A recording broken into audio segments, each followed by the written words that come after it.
Class 9 chapter 3 coordinate geometry, निर्देशांक ज्यामिति हिंदी में बोलते हैं कोऑर्डिनेट ज्योमेट्री को।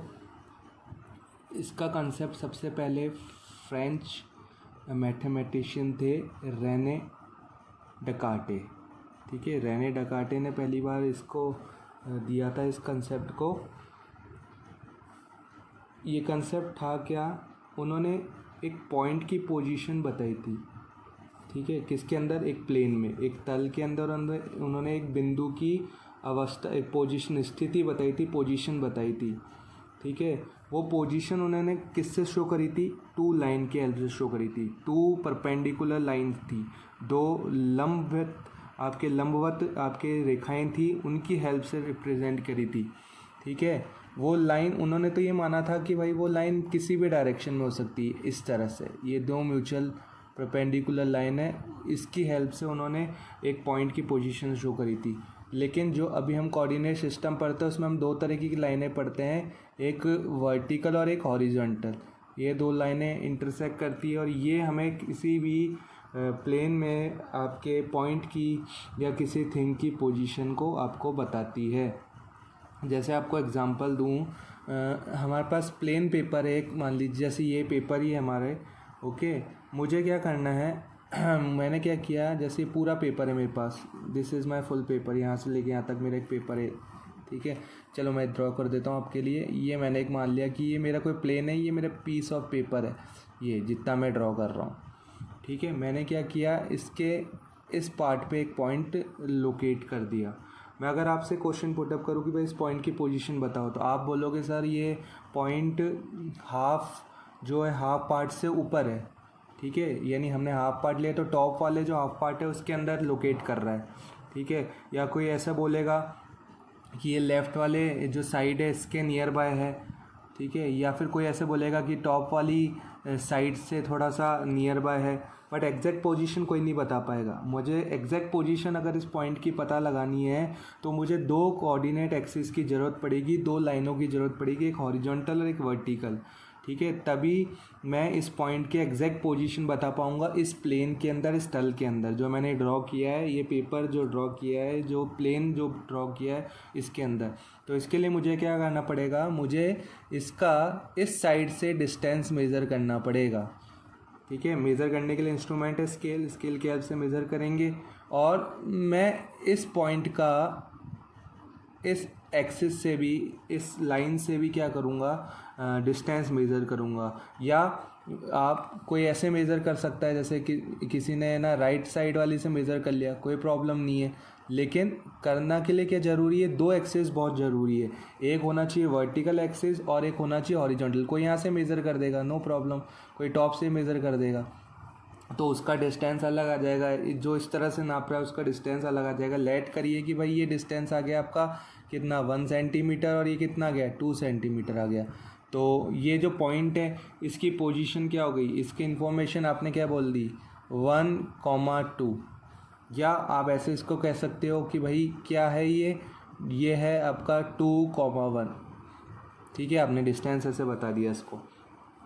तो कोऑर्डिनेट ज्योमेट्री किसी भी पॉइंट की, किसी भी थिंग की प्लेन के अंदर पोजीशन जानने के लिए ज्योमेट्री मैक्स की वो ब्रांच है जो हमको एग्जैक्ट पोजीशन बताती है।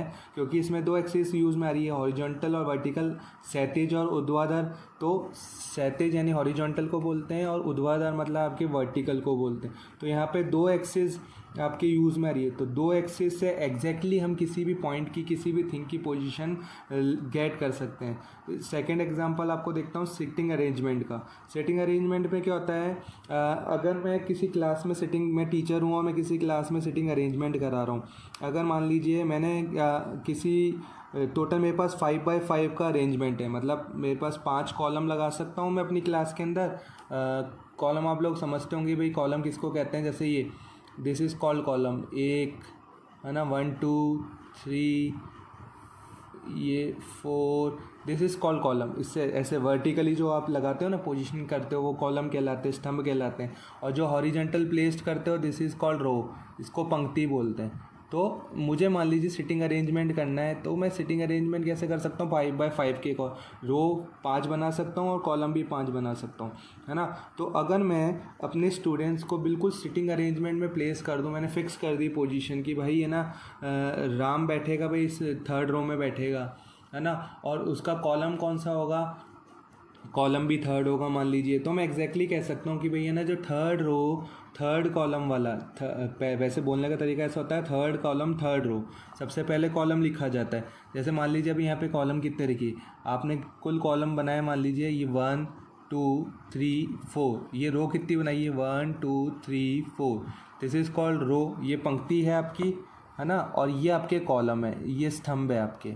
तो मैंने कह दिया, मैंने राम को पोजीशन कर दिया, यहाँ मैंने राम को सेट कर दिया कि भाई राम 3rd कॉलम और 3rd रो में, सबसे पहले कॉलम का नाम लिखा जाता है और फिर लिखा जाता है किसका नाम, रो का नाम, ये कॉलम और ये फिर रो आएगी आपकी, है ना। और ये राम को मैंने बिठा दिया सिटिंग अरेंजमेंट में कि भाई वो 3rd कॉलम और 3rd रो में बैठा, तो मैं ईजिली है ना आइडेंटिफाई कर सकता हूँ कि भाई मैंने स्टूडेंट को बिल्कुल रो और कॉलम के हिसाब से बिठाया, तो आइडेंटिफिकेशन ईजिली हो सकती है कि भाई सिटिंग अरेंजमेंट के अकॉर्डिंग कि भाई ये स्टूडेंट इस जगह पे बैठता है, तो मुझे कुछ भी मैटर होगा, जैसे उससे मुझे कुछ होमवर्क पूछना है, कुछ भी करना है, ऐसा कोई एनी मैटर है टीचर का जो भी मैटर होता है, तो वो उसको ईजिली आइडेंटिफाई कर सकता है कि भाई ये स्टूडेंट राम है 3rd रो 3rd कॉलम वाला।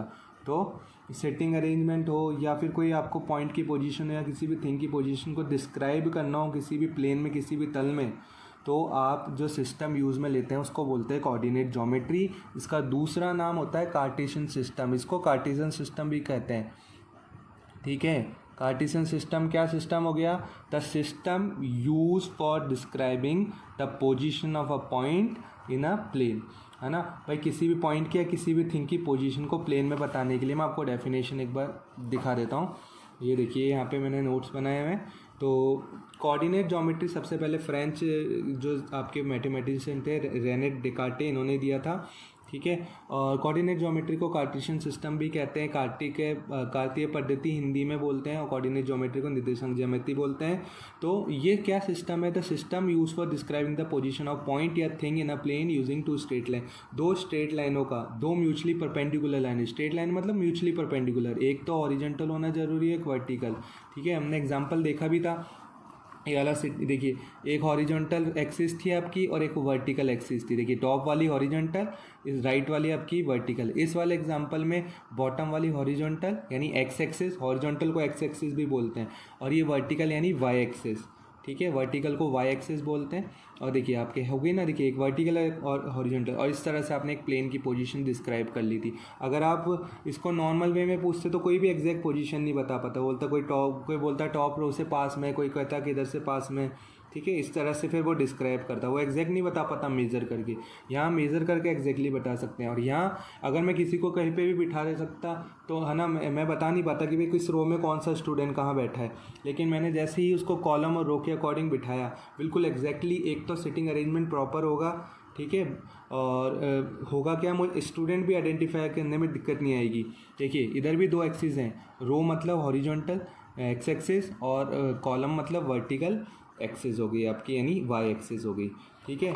तो Cartesian system, the system use for describing the position of point या thing in a plane using 2 straight line, ऐसी पद्धति जो आपके है ना किसी भी चीज़ की, किसी भी पॉइंट की, किसी तल में आपको ना उसकी पोजीशन, उसकी स्थिति बताता है 2 रेखाओं को यूज़ में लेते हुए, ठीक है। तो अब इसी बेस को लेते हुए इसके क्वेश्चन करते हैं। देखिए फर्स्ट क्वेश्चन है, how will you describe the position of table lamp on your study table to another person. भाई आप अनदर पर्सन को, किसी अन्य पर्सन को अपने टेबल लैंप की पोजीशन कैसे बताओगे। भाई टेबल लैंप की पोजीशन आपको बतानी है, तो देखो इसके लिए आपने क्या किया, एक टेबल लैंप बना लिया ऐसे, ठीक है। आप स्केल के हेल्प से बना सकते हो उसको एग्जैक्ट मेज़र करके भी, तो आपका थोड़ा बड़ा फिगर बनेगा। ये आपको टेबल में आपने मान लिया कि भाई टेबल लैंप एक पॉइंट की तरह एक्ट कर रहा है। क्या मान लिया आपने, भाई एक टेबल लैंप क्या है, पॉइंट की तरह एक्ट कर रही है, ये टेबल लैंप हो गया हमारा।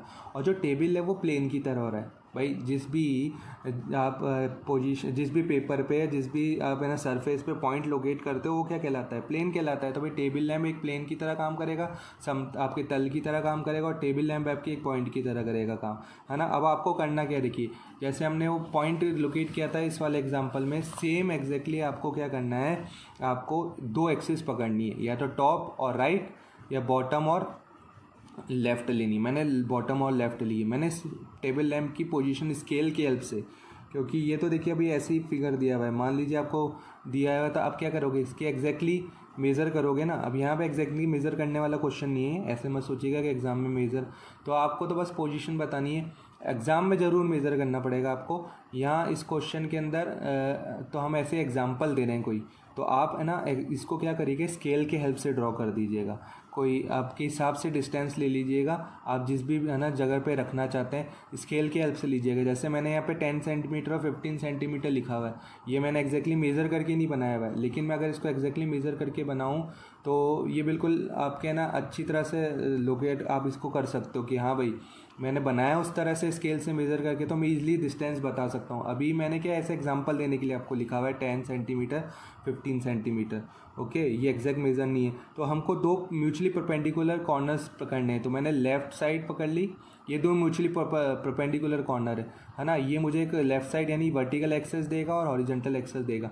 मैं जब मेज़र करूँगा इसको स्केल के हेल्प से, तो मुझे एग्जैक्टली मैं किसी को भी अपने टेबल लैंप की डिस्टेंस बता सकता हूँ। कैसे बताऊँगा, देखो लिखने का तरीका ये होता है भाई, हॉरिजॉन्टल और वर्टिकल डिस्टेंस को लिखा जाता है, या तो अभी जैसे यहाँ पे तो हमने कोऑर्डिनेट सिस्टम अभी पढ़ा नहीं है, मतलब कोऑर्डिनेट जब हम पढ़ेंगे किस तरह से लिखा जाता है, सबसे पहले एक्स लिखा जाता है फिर वाई लिखा जाता है।